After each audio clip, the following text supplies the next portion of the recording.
السلام عليكم ورحمة الله وبركاته. وكانالكي دهن أكاديمي oo aad ugu barateen inuu idin soo gudbiyo casharo ku saabsan barashada luqadda Talyaaniga.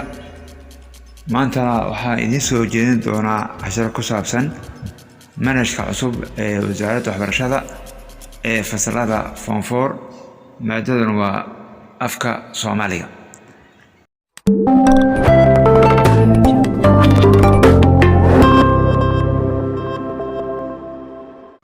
maanta waxaan bilaabaynaa casharkeennii koobaad ama cutubkii koobaad oral sharaxeed. haddii aan galo waxqabadka afraad ee barashada afka Soomaaliga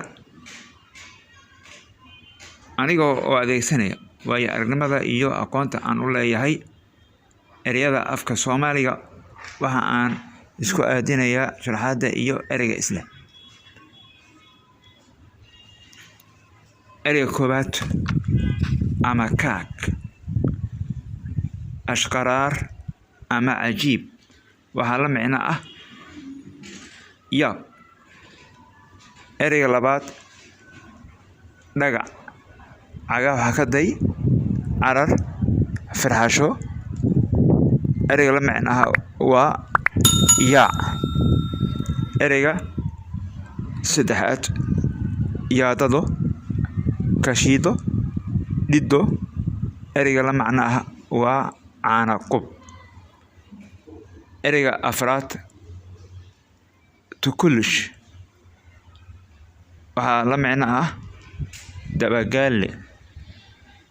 ereyga shanaad bahal yar oo u eg dabagaalaha. ereyga la macno ah waa saangur. ereyga lixaad dameerka yar. ereyga la macno ah waa qayl. ereyga toddobaad dameerka labka ah waxaa la macno ah moon. ereyga sideedaad dameerka dhadiga ah waxaa la macno ah muuno. ereyga sagaalaad idaha yaryar ee ka kooban dhadig iyo lab waxaa la yiraahdaa nayl. ereyga tobnaad idaha koran oo neela dhaafay lax iyo wana gaarin waxaa la macno ah baraar. waa anigoo ah Ustaad Cabdiraxmaan Cumar Xasan waxaan leeyahay ku soo dhawaada Dahan Academy.